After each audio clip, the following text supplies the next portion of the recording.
Alright, welcome everybody to the channel. My name is Matt and this is the Gaming Corner. You do that every time, Liz. So today we are going to be talking about the Sega Master System. And I have been kind of going over the games that came out for the Master System year by year and showing you which ones were my favorite from that year. And right now we are into the year 1988, which when I did the math on that, that makes me a whopping 15 years old when this came out. God, am I getting old. Old and smelly. And my daughter said I'm getting old and smelly.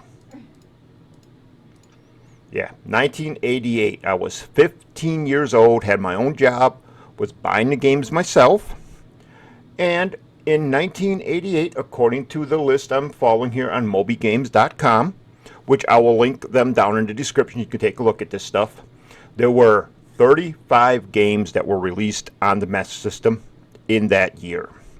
So I'm going to minimize my face here real quick to show you guys the list, and we'll talk a little bit about what's on there and what I'm now doing with these lists. So let's minimize real quick. Alright, so here is the list from Moby Games. You can see my mouse here moving around. Now, 35 games that were released.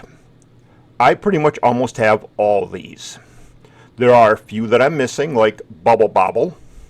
I don't ever remember seeing that game in my Toys R Us in the area at that time. And then, naturally, some of these Japanese games, like Rayguard, Solomon's Keys, Super Racer, stuff like that, Galactic Protector. I don't remember ever seeing any of those.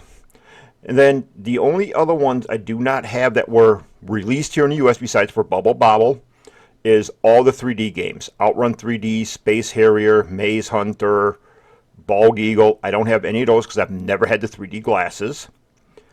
And there was one other game in here that I do not have yet that I'm working on, and it's Summer Games. Other than that, I have everything else that's in here. All the other games that are here, besides, like I said, besides for any Japanese ones. So from Galactic Protector down, I do not have any of those because those were all in Japan. But what I have been doing in here, and I went back to 1986, which I'm going to click on here real quick.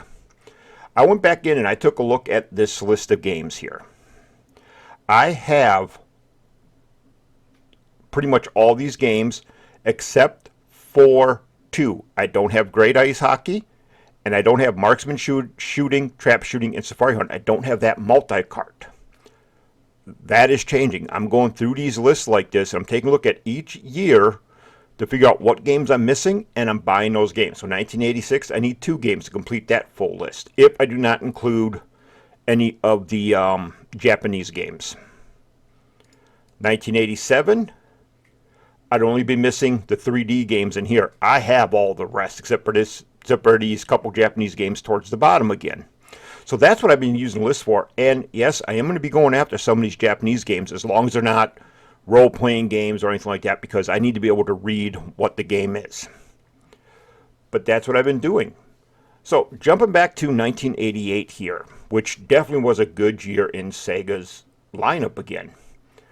I would love to get my hands on Outrun, Space Harrier, 3D, and all that, but I still need to get the 3D glasses. I will end up buying these just to have them in my collection, and that, but I do got to get that first. And when looking at this list, the top game in the list with a score of an 8.7, R-Type.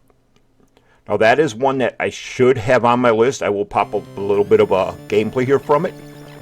This was one that back in 1988, for at least the Sega system, was listed as probably one of the best arcade translations for a home console.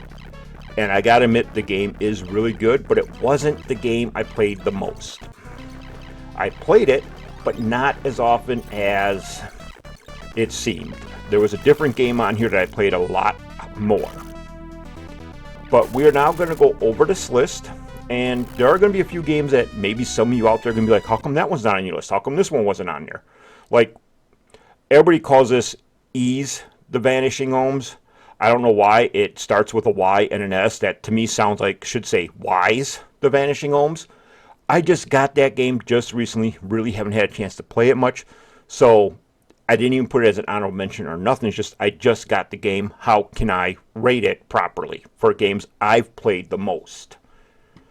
The other one is going to be, and it's also in here too, where'd it go? Where'd it go? There it is. Go Bellius and the Valley of Doom.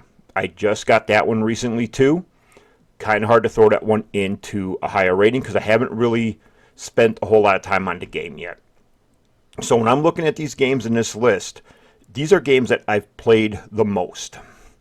So we're going to go ahead and we're going to start jumping on into this.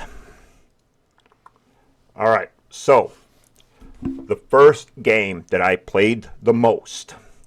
R-Type could have definitely been in this list, but there was a game on my Master System that I played a lot more, and that is Thunderblade.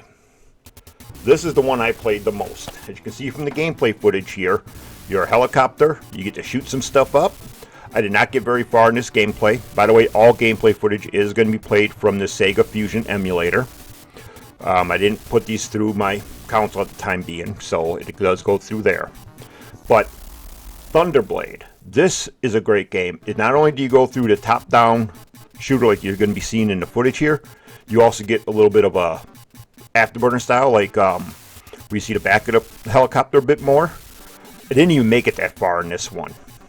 But this game has always been fun, but I just haven't played it in a while. So there is that.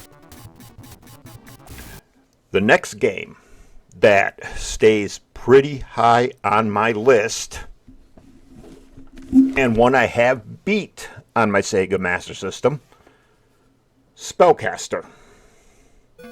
Now, if memory serves me right, Spellcaster here, which is a great game, it's kind of an action RPG style game. This one, if memory serves me right, a lot of people say is like the follow-up to, I think it's Jewel Master. That's on the Genesis. So, not a follow-up, but the prequel to it. The original first game. That game right there, Spellcaster. Beautiful graphics, great sound. Get to throw out those fireballs, all that. I mean, the game is awesome. The next game on the list, it's another arcade port, and I've never played it in the arcade, not until I got it. I think I have it on my Evercade. Could be wrong on that, but I know I have the arcade port of it someplace now on one of my other units, and it is Ronstar, or Ronston, however you want to say it. This is another game that I beat. This one is a hell of a lot of fun. Nice little hack and slash game. Again, really good graphics. The beast and monsters you fight in the game are really good. I think that was the first game I noticed where blood was splatting on out when you kill the people. Definitely well worth it. Definitely a fun game. You get a little bit of, not really backtracking, but you get alternate routes you can kind of take. Where you can go down into what looks like a little cave area. You come back up, swinging on ropes, all that fun stuff. Well worth it. The next two games I'm going to talk about are two games that are definitely better with a friend because they are couch co-op, as it was called. But this one is a great arcade translation. Again, it's another arcade game. I did play this one in the arcade a lot. Never beat this game. I think there's like, 50 cities to destroy in here or something. But it is Rampage. I got a little remnants of the sticker right here from where I originally bought it at. No clue what the price was. I think I bought this thing used actually because I got no manual in here. But Rampage, oh my god, that is a fun game. Even when you're playing alone, the game is fun, but it is definitely better two-player because that game is two-player. All three monsters are available. It's just a blast to play that game. Watch the guys blow up the building, eat the people. Graphically wise, the game was nothing, extraordinary, but man, it's a good game. Let's go on over to the next one. And the next one is, like I said, it's another two-player arcade action game. This is on the regular Nintendo. It is one that I still need to do a comparison of to see which one I like best, but I have to admit the Sega Master System one has always been one of my favorites. Double Dragon. This is one that when me and my friend, who unfortunately is no longer around, passed away several years ago.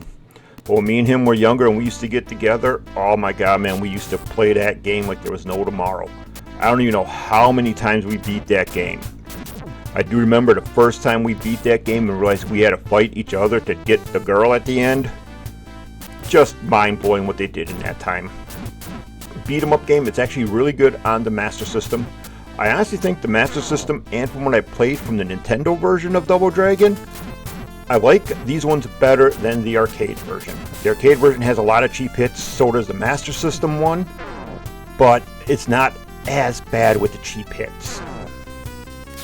That's going to leave us with the last game for me to talk about. This last game does have a proper arcade port on the 360, and I believe you might still be able to get it on the PlayStation 3. I don't know if it's still available in the store or not. I believe the Nintendo Switch might have one also, but I do know the 360 one for a fact had an arcade port, and it was hidden on one of the Sega Genesis Arcade Collection type games, Sonic Ultimate Collection. But it is Shinobi.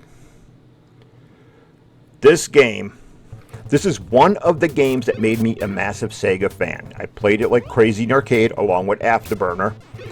And Shinobi on the Master System, I feel if you get the Master System, are you going to play any kind of Master System type games, this is one you need to play. They gave you a better life bar in here. They still have the bonus stages. Yes, there is some stuff that was cut from the arcade game, but that's because the arcade power board was a lot stronger than the Master System. But what they did on the Master System is pure gold. You cannot argue with the way this game is played. I'm surprised it wasn't rated higher on that Moby Games website. But man, the Master System version of Shinobi, I feel, was very, very close to the arcade. The game itself is a lot of fun. I still have not beaten this game yet. I usually end up dying. I believe I'm in the last round whenever I die too, which is annoying. One of these days I'll finally beat it. I know from what I've seen from other people beating the game, there's no real ending to it. Don't really care. I just want to beat it. But this is a game well worth getting if you get a Master System. You need this game. And if you don't have a Master System, you want to try it out, find the ROM, emulate the sucker. Try it out. It's really, really good. All right, everybody. That is it for the games of 1980. What was it? 88? Yeah, 1988. I do appreciate you guys watching this series. I will be working on the 1989 one, and we'll go over that one next. All right, thank you everybody for watching. See you in the next video.